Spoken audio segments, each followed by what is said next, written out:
We bring in the chair, and always glad that he can make time for us. He's the brand new chair of the RNC, and we're glad that he could make time, because I will tell you, in this day and age, Mr. Gruters, and a good morning to you, we'll welcome you back. I understand what you're up against. This is, Joe, this is one of the most challenging environments we find ourselves in. President Trump recognizes that, which is why he was out on the stump in Pennsylvania. There are two news channels today pummeling it, CNN and MSNBC, on affordability. Trump's calling it a hoax and mocking it. None of that's true. I do think the economy is going to turn around, but it takes a minute, Joe. So I welcome you to the show, and I would just ask you, how do you, as the RNC chair and the party, talk about this going into 2026? Good morning. Morning, Chris. And first off, thanks for what you're doing for those children, with the parents that are incarcerated. I think it's a wonderful gesture, and what you do is it will go a long way in the lives of all those people that are impacted. But listen, you hit the nail on the head. This is a absolute disaster. You know, no matter what party's in power, they normally get crushed in the midterms. And so what do we have to do? Well, the president started last night. The president's going to barnstorm the country. It's about a communication. You know, you can't reverse the effects of the destruction that the Biden team did over the 4 years that he had. What this president has done in the first 10 months has been unbelievable. You know, with the big, beautiful bill, the focus on trying to bring affordability down, or make it more affordable for people, getting inflation down. What you've seen is gas prices down $2, mortgage rates down, price of eggs down 60%, no tax on tips, overtime, Social Security, on and on and on. But it's not enough. What we have to do is we have to communicate it. And listen, the challenge of, I have one mission. When the president called me, he said we have to win the midterms, because we know what's going to happen if we lose the midterms. We've already seen it during the shutdown. 43 days, the Democrats held the government hostage, and they're going to obstruct, they're going to investigate, they're going to impeach, and his presidency essentially is going to be over. We can't let that happen. We have to give him a full 4 years. And I could talk a lot about how we're going to do that, but my mission is clear. Win the midterms, give the president a full 4 years.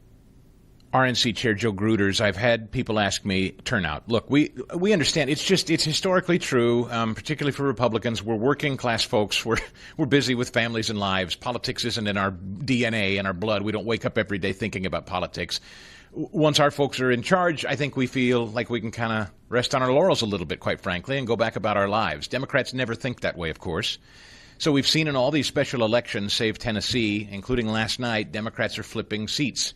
Are you alarmed? Miami, the special election in Georgia, Virginia, New York, save Tennessee, a little tighter than we'd like, but what do you say about it? Yeah, Chris, special elections are special. What you're seeing is a lot of anger built up, and their voters are motivated. Yes, our voters get a little, they're happy, and so they're not as motivated to turn out. And yes, I'm concerned about any loss that we have. Tennessee, I was excited to get a win there. You know, that district was actually R plus 10. We won it. It's by 9 points. We got involved at the end. But like, I go back to the fact that, you know, what we have the president said we have to win the midterms. This is how we do it. What you're seeing across the country, you're seeing redistricting play out. I think that will pick us up a net positive number of seats. The number of competitive seats will go down as a result of redistricting. We're recruiting superior candidates, and we have superior firepower. The Republican National Committee right now has more money than the DNC and all the Democrat federal committees combined.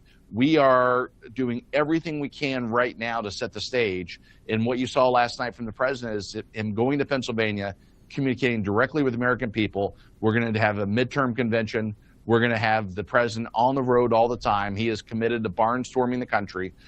We are going to do everything humanly possible to make sure that we're successful in these seats. It's not going to be easy, but we have to have everybody working together. We have to ring the bell, and we have to convince these people that have voted for the president 3 times now to come out and vote for these down ballot candidates. And the reason why is because otherwise the presidency for the Donald Trump is over. We got to win the midterms. Yeah. That's our only goal. I got a couple of questions from folks asking me about turnout. I mean, we know, I covered the specific Pennsylvania 2024 election, and the way it was done in Pennsylvania was remarkable. People like Pressler and Turning Point and, of course, the RNC and the Trump Organization all working hand in glove. I'd never seen such harmony between so many different organizations to get voters turned out, Joe. Do you have that same apparatus? Can you guys turn it out like Chairman Whatley before you and Laura Trump, the co-chair? Yes, they did a phenomenal job. But yes, just give you my background. I've spent 22 years as a chairman. I started as a grassroots walker, volunteer walker, became my walking coordinator, then became a local club chairman, then my my county chairman, then the state chairman, now the national chairman. I did that by focusing on the fundamentals, and that's getting out the vote, protecting the vote, and registering voters. We're going to continue to do that here. But yes, what you have right now within the Republican Party is you have a organization that we talk to the White House every single day. We work with the White House every day. We work with our sister committees every day. And all these other groups out there like Turning Point and Pressler and the America First, we work across the spectrum. Every group we embrace. We want them out there working hard with us because all of our partners working together. I always say whatever team can unite their coalitions more will be successful.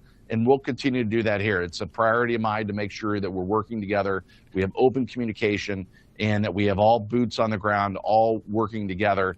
And listen, it's not easy, but I think that with this president, what I tell everybody is everything revolves around the president.